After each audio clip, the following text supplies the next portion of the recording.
Okay, let's unpack this. Welcome to the deep dive. Today we're taking a rapid yet deep journey into one of the most intense intellectual debates in classical history. We're talking about the dynamic and, well, often fraught relationship between the three Abrahamic faiths. Our listeners looking for a shortcut, really, to understanding the historical underpinnings of this relationship, but through a very specific lens, the medieval Islamic intellectual response. Which is such a fascinating way to approach it. It is. Our primary source material is, it's rigorous. We're using excerpts from Guidance for the Perplexed in Answering Jews and Christians, or Hidayat al-Hayara, written by the, well, formidable 14th century scholar Ibn al-Qayyim al-Jawziyya. And this isn't just a history book. No, not at all. This isn't a lesson on coexistence. This is a manual on intellectual defense. What's fascinating here is how immediately relevant the text feels, even, 700 years later. Ibn Qayyim wasn't just compiling doctrines, he was creating a comprehensive guidebook. A guidebook for what, exactly? His mission was to help Muslims navigate the claims and the counterclaims of their Jewish and Christian neighbors. He argues that these conversations were fundamentally rooted in centuries of preceding scholarship. We are diving into the deep roots of intellectual warfare, the fiqh, which he argued was the most assured path to victory in this perennial conflict. So the mission for you, the listener, is to understand not just the theological claims of Islamic supremacy presented in this work, but also the psychological reasons the author cited for resistance to those claims. This is about understanding the roots of a very persistent intellectual engagement. The moment you start reading this material, it becomes clear that, for the author, opposition to Islam wasn't treated as a sporadic event. Not at all. No, he viewed it as a sustained, multifaceted war of ideas that began the minute the first revelation arrived. It's an intellectual state of, you could say, perpetual conflict. And he breaks it down, right? Exactly. The source outlines this fascinating framework, identifying 4 distinct battlefields of opposition. These date all the way back to the Prophet Muhammad's time, and, in his view, persisted right into the 14th century and beyond. They encompass really every sphere of human activity. So what's the first one, the most obvious one? First, of course, is the obvious one, military conflict or Sunan. These were the early battles, the Crusades in the author's own broader historical context, and the ongoing conflicts he mentions happening across the Muslim world at the time. A clear physical contest. Yep. Straightforward enough. Then you have the 2 arenas that I think are often forgotten in modern historical retellings. First, economic conflict, meaning direct financial boycotts or efforts aimed at suppressing the religion's ability to function or spread. And the second. And then political conflict. Yeah. This is characterized by breaking covenants, treaty violations, and organizing specific conspiracies against the nascent Muslim state. The source often highlights this historical alliance of certain groups, people of the book and idolaters in early conflicts, to undermine the prophet. Okay, so those 3 are pretty straightforward actions you could observe. Battles, boycotts, broken treaties. But that 4th battlefield, that's where Ibn Qayyim really focuses his energy, and it's the most subtle. What's the intellectual conflict, the fikr? This is the sustained scholarly effort to spread doubts, shubuhat, malicious propaganda, and unjust accusations against the integrity of Islam or the Prophet or the Qur'an itself. The source calls this the safest and most assured tool for achieving victory. Why? Why is the intellectual battlefield, the fikr, considered the most potent weapon here? It's because it operates internally. It doesn't generate that external opposition. A military defeat often unites your enemy. An economic boycott is visible and you can counter it. But intellectual warfare, the spreading of doubt, it erodes faith from within the community itself. It's insidious. It is. It doesn't require massive resources or armies. It only requires skillful rhetoric and well-placed questions. It is a slow, methodical poison that the author clearly saw as far more dangerous than any sword. That reframes the entire enterprise, doesn't it? Yeah. It means this work wasn't just, polite theological sparring. It was a necessary defensive measure against what he saw as a strategic threat. Exactly. And the book itself doesn't stand alone. It positions itself as the inheritor of a vast scholarly tradition. And that's one of the most remarkable parts of the material, I think. The author dedicates a significant portion just to listing the foundational works in this field. He wants to show the reader that this refutation literature was not a fringe activity. Not at all. It was a core part of mainstream Islamic scholarship. I found the scope of it just breathtaking. I mean, we were talking about responses to Jewish and Christian claims that started essentially in the 8th century and continued right up to Ibn Qayyim's time in the 14th century. Absolutely. He names crucial figures, early polymaths like al-Jawziyya, theological giants like al-Baqillani, and philosophers like al-Ghazali and Ibn Hazm. This intellectual legacy was comprehensive, detailed, and sustained. And he mentions his own teacher, of course. Oh, yes. He highlights the massive contribution of his own teacher, Ibn Taymiyyah, whose work, The Correct Answer to Those Who Changed the Religion of Christ, was clearly a foundational source for Ibn Qayyim himself. So when you see that list of over 40 cited works, you just realize this was the intellectual output of generations of the best minds in the Islamic world, all dedicated to this specific area. This wasn't a skirmish. It was a sustained, high-stakes intellectual war that required total commitment. So if the battleground was intellectual, the first and most critical step for Ibn Qayyim was defining the weapon of defense, the theological claim of supremacy. This transitions us to the very heart of the book. Right. The argument that Islam, as revealed through Muhammad, is the universal, final, and most complete religion, al-Din al-Kamil. Here's where it gets really interesting. This is where the synthesis happens. The whole structure rests on this definition of Muhammad's mission as the seal of the prophets, or a Khatm al-Nabiyyin. The seal of the prophets. Yes, and the author uses a famous analogy, often attributed to the prophet himself. Imagine a beautiful building, completed in every respect, except for one final brick. Muhammad's prophethood is that final, necessary brick, completing the entire edifice of divine guidance. That visual makes the concept of completeness really clear. It implies a level of perfection, a point after which no further divine instruction is needed. Precisely. And the logical consequence of this perfection is the concept we mentioned earlier, naskh, abrogation. Wait, let's clarify that for the listener, because naskh is a heavy concept. Yeah. Is he saying that the previous divine laws, the Torah, the Gospel, are viewed as untrue? No, not untrue. Not in their original uncorrupted form. Yeah. But they are viewed as having served their purpose and being, in a sense, retired. They're the scaffolding that helped build the final structure. So the source argues that adherence to these older laws ceases to be mandatory for humanity once the final perfect law has arrived. And furthermore, and this is a key polemical point, the author stresses that these older scriptures have been subjected to significant corruption, distortion, and neglect over time, making adherence to them illogical and impractical anyway. So the previous traditions are honored as sources of truth, but they're superseded, either because they were limited in scope, time-bound, or, and this is the big one, corrupted by human action. That's an excellent way to put it. The new law is presented as both complete and preserved. Now, based on this, the text makes a profoundly challenging claim that belief in Muhammad is a necessary condition for believing in any prophet who preceded him. How does he even build that case? I mean, rejecting the latest prophet means rejecting the first ones? That seems counterintuitive. It's a multi-layered legal and theological defense.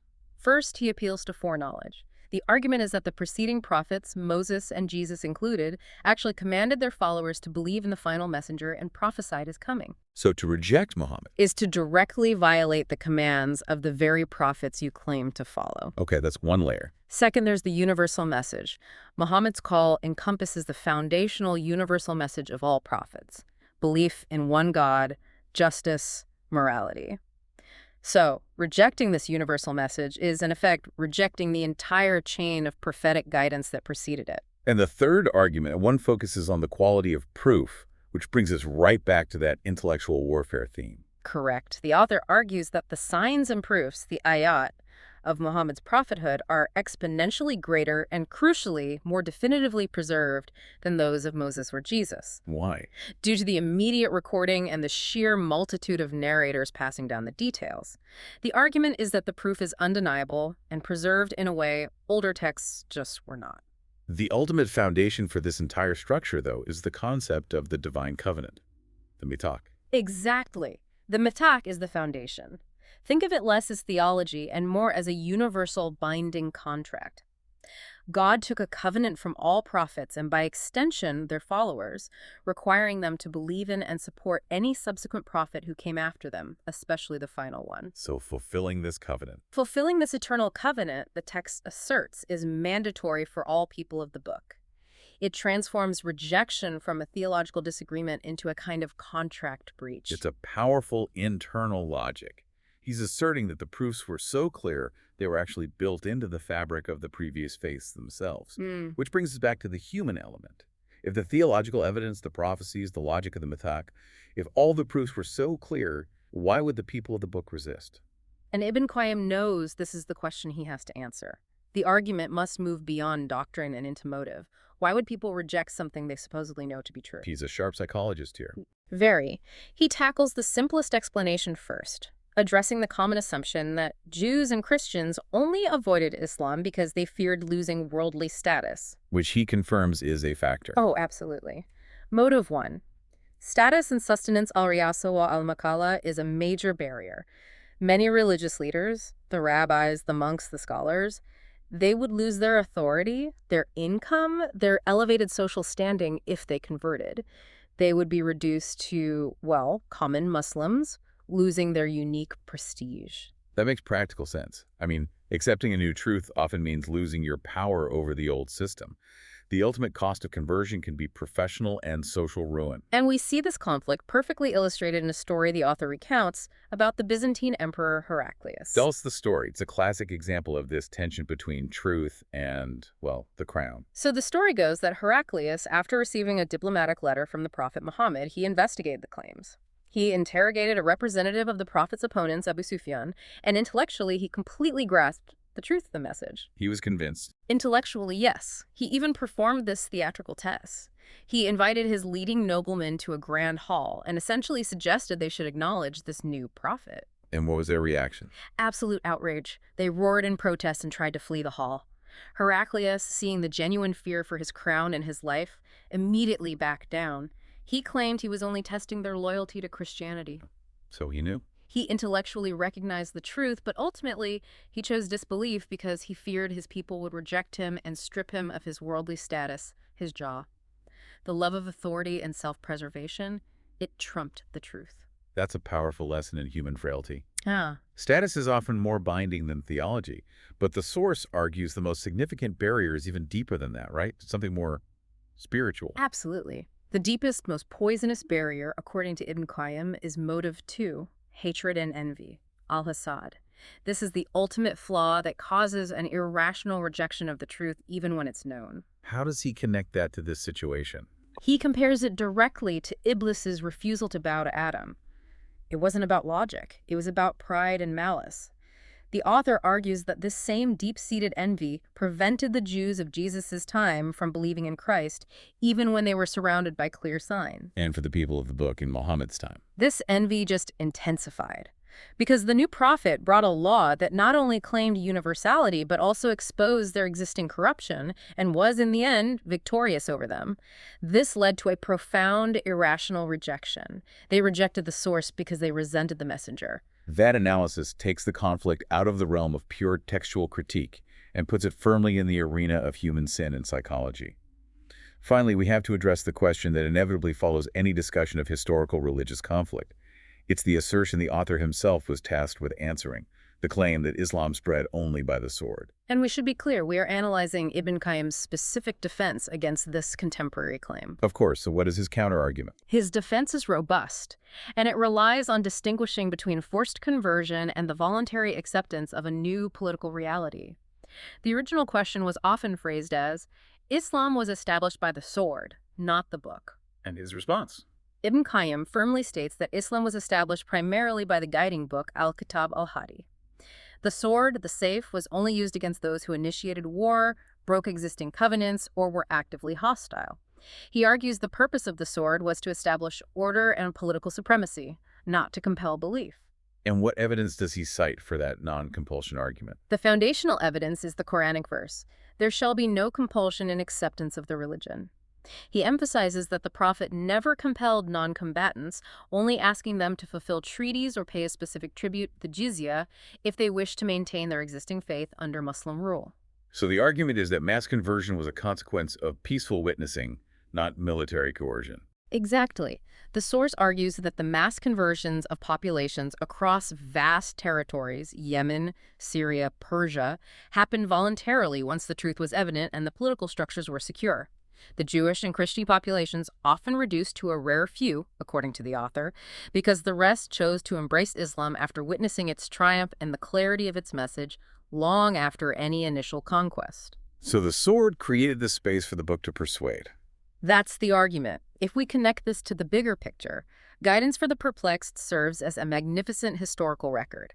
It shows that the engagement between these three major traditions was not just political maneuvering or military aggression, Right. but a sustained, high-level intellectual contest that relied heavily on textual analysis, logical proof, and crucially, a sharp, critical eye toward human motivation and psychological resistance. So what does this all mean for you, the learner? This deep dive shows that foundational religious texts were viewed not as static doctrine, but as active battlegrounds for interpretation. The true weapon, according to the author, was logic and proof, not simply force. And the true perplexed weren't the curious who genuinely didn't know the answer. No, they were the high-status scholars and rulers, like Heraclius, who knew the truth, but ultimately chose worldly comfort, authority, or even malice over salvation. Ibn al-Qayyim argued that many learned scholars of the time knew the prophethood of Muhammad just as certainly as they knew their own children. Which leads us with a final thought. Consider how often modern knowledge, in any field, be it scientific research, ethical shifts, or economic reality, is rejected, not because of flawed evidence, but because accepting it would necessitate the loss of personal authority or a comfortable status, or the need to radically change one's life. That human flaw, the choice between truth and comfort, is perhaps the most perennial conflict of all. Welcome to the Deep Dive. We are going straight back to the 14th century today. We're going to examine the incredible intellectual architecture built by the scholar Ibn Qayyim al-Jawziyya. He devoted so much of his life to systematically constructing arguments for the finality of the prophetic message. And it's primarily in his sprawling work, Hidayat al-Hayara. Which translates to something like guidance for the confused. Exactly. Okay. Guidance for the confused. And this source material is, it's just fascinating. It's not simply theology. For you, the listener, what we're looking at here is a brilliant example of comparative religious analysis from that period. We're seeing how a highly respected 14th century mind took all the known sources, Christian, Jewish, Muslim, and, synthesized them into this one comprehensive case. Connecting the dots across millennia. Precisely. Okay, so let's unpack his core structure. He wasn't arguing for a faith based on, blind acceptance. He built his case on what he called the guiding proof, al-Hujja al-Hadiyya. Right. And that proof was always meant to be integrated with something else. The victorious sword, al-Sayf al-Mansur. That integration seems to be the key to his whole thesis. It is the entire key. For Ibn Qayyim, the Sayf sword, or military strength, was fundamentally secondary. It was the defender of the Hujja. So the sword was never the goal? Never. It only came into play after the intellectual proof was fully established, after all the excuses had been removed.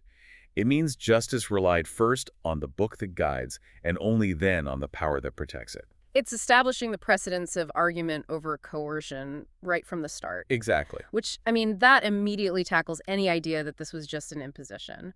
And that leads us right into his argument for continuity. He insists this final revelation wasn't some abrupt innovation, but the perfect expected completion of a much older structure. Yes, and it all speaks to the unity of the divine source. Specifically, that core message of Tawhid, the worship of the one creator that all the prophets brought. To show this unity, the sources bring up the powerful testimony of Najashi. He was the king of Abyssinia. Right. And when he heard a recitation of the Qur'an, he was just struck by it. He immediately said that what Moses brought and what Muhammad brought come from a single niche, a mishka wahida. I love that image. A single niche. The light coming from one source. It implies a unified blueprint.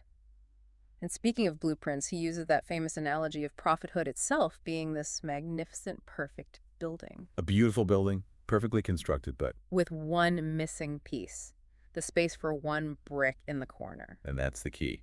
Prophet Muhammad described himself as that very last brick, the one that finally sealed and completed the structure of revelation. But the insight here is it's not just that it completed it. No, it validated it. The new message confirmed the truth in the earlier revelations. And at the same time, it cleared the names of prophets like Jesus and his mother Mary from slanders that had crept in over time. So it's a reciprocal validation. It is. The argument for finality rested on showing that previous revelations weren't just similar, they were actively pointing forward to this completion. Okay, let's get into the granular details, because this is where Ibn Qayyim really shines. He's arguing the proofs were etched into the texts of the preceding communities. Let's start with this geographical roadmap, the Pharaoh prophecy. He cites a passage that's attributed to the 5th book of the Torah, and it describes this sort of intensification of revelation, says God came from Mount Sinai, then shone forth from Seir, and finally was declared from the mountains of Paran. Wow. That is a sequential map. Sinai is clearly Moses. Clearly. Seir, that's near Jerusalem, so Jesus. But how does he make the case for Paran? Paran, he explains, refers to the mountains of Mecca. It's the traditional dwelling place of Ishmael, so it links the final prophet right back to the Abrahamic line through that specific place. So it's a progression. It's a progression from the coming of revelation with Musa to the shining forth with Isa to the full declaration, the Istilan, that fills the horizons with Muhammad. It's presented as a divinely revealed schedule. That makes it feel so deliberate. Okay, from geography to nomenclature. The promised figure in the Gospel of John, the Paraclete. This is where textual interpretation becomes absolutely central. Ibn al-Qayyim argues that the original meaning of the word Paraclete or Paraclete translates most accurately to the praised one. The praised one. Or the praising one, al-Hamid or al-Mahmud. And this directly matches the Arabic names Muhammad and Ahmad. And what was the key attribute of this figure that really sealed it for Ibn al-Qayyim? The permanence of his law. The promise was that this figure would not speak of his own accord, but will speak what is told to him, which aligns perfectly with pure divine revelation, and crucially that his law would abide with you forever. Forever. That permanence, the idea that this final divine law, this Sharia, could not be abrogated by any future prophet, that solidified the entire argument for finality. And to anchor all of this intellectual argument in, real-world verification, we have that incredible story of Salman al-Farsi. It's a story of rigorous proof. It really is. Salman was a highly educated Christian scholar. He traveled everywhere seeking the truth. And as his last teacher was dying, he gave Salman a 3-part checklist. A checklist. What were the 3 items he was told to look for? First, the prophet would migrate to a land with palm trees. Second, he would accept gifts but meticulously refuse charity, sadaqah. All right. And third, he would bear the seal of prophethood between his shoulders. So Salman finally gets to Medina, the city of palm trees, and he encounters the prophet. But he doesn't just ask him. He runs an experiment. He does. First, he approaches with a plate of dates and says, "This is sadaqah, charity." The prophet refuses to eat. Test 1 passed. The next day, Salman brings another plate of dates, and this time he says, "This is a gift." The prophet immediately accepted and shared them. The first 2 signs, perfectly fulfilled. And the third, the physical proof. Salman then just talked it. He waited for an opportunity to see his back. And he meticulously verified the seal of prophethood between his shoulders. That step-by-step verification from a learned convert, it provides such a powerful narrative. It's about confirming these precise details from ancient texts firsthand, leaving no room for doubt. So if the proofs were so crystal clear, geographical, physical, all of it, this brings us to the big question. Why didn't everyone follow? And this is where Ibn al-Qayyim shifts to his critique of textual integrity, the concept of tahrif, or alteration. Right. He argues the signs became unclear because the texts themselves were no longer pure. He breaks tahrif down into 2 distinct types of corruption. The first is the most straightforward, tahrif lafzi, textual alteration. So physically changing the words, adding things, removing things, manuscript tampering. Exactly. The sources cite a historical claim, for example, that 70 Jewish priests agreed to change just 13 letters in the Torah during the Caesar's time. Only 13. Just 13. But it was enough to obscure key prophecies.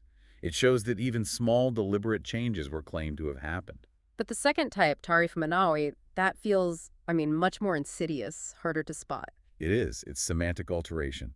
You leave the words intact, but you twist their meaning. Theological spin doctoring. That's a great way to put it. You use interpretation to conceal or redirect the clear meaning of the signs. And this was the preferred method when a passage was just too famous to get away with removing it. He also raises some serious questions about the origins of the texts themselves.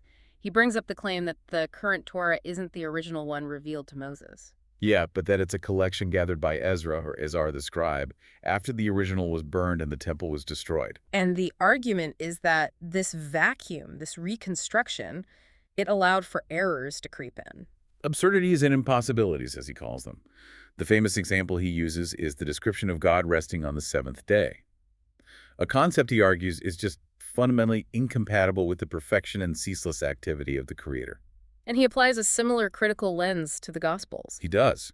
He uses internal inconsistencies as proof of this corruption. For example, he points to the contradictory genealogies of Jesus. Matthew lists 39 ancestors, Luke lists over 50. Hmm. Or, critically, the contradictions attributed to Jesus about his own testimony. In one verse, he seems to say his own testimony isn't true, but in another, he insists it is. And those kinds of internal contradictions, he argues, just aren't possible if a text remained divinely preserved. Impossible. So if the previous texts were so vulnerable to manipulation, why was the final revelation preserved? What was the structural difference? The difference was authority and dispersal. The previous books were held mostly by a small, centralized group of religious leaders. Right, which makes it easier to control. Exactly. Manipulation is manageable. But the final revelation was preserved word for word in the memory of thousands of Muslims hifz al-Sudur, and it was widely dispersed. Mass memorization and independent verification acted as an unbreakable shield against both textual and semantic alteration. Okay, this brings us to what I think is the most fascinating part of his analysis, the psychological roadblocks. Because even if the texts were pure, he suggests there were human obstacles. He wanted to explain why scholars and leaders would refuse the truth, even when, as the Quran says, they knew it as they know their own sons. And he distills this resistance down to three primary worldly drivers, agrad dunyawiyya. These aren't intellectual mistakes, they're emotional and material choices. Let's start with the first one, which is so often the root of conflict, envy. Envy, hasad.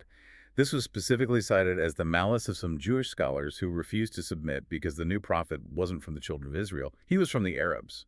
It was a refusal based purely on tribal jealousy. And the second is maybe the most dangerous, status. Leadership and status, riyasa. And this is powerfully shown in the story of Heraclius, the Roman emperor.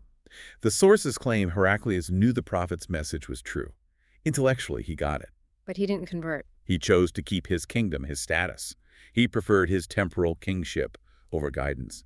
It just shows how political power can blind a person to clear truth. You also see it with tribal leaders like Abu Jahl, who rejected the message just so another clan wouldn't gain supremacy. So it's not a lack of evidence, it's a calculation of what they would lose. It is. Which brings us to the third driver, the material root of that calculation. Yeah.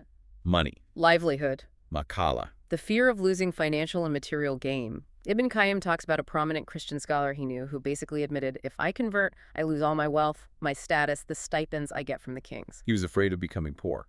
He was afraid of losing his honor and having to rely on others. And these material fears, Ibn al-Qayyim argues, are what made learned people prefer misguidance over guidance, even when the proof was clear. That look at human motivation using figures like Heraclius.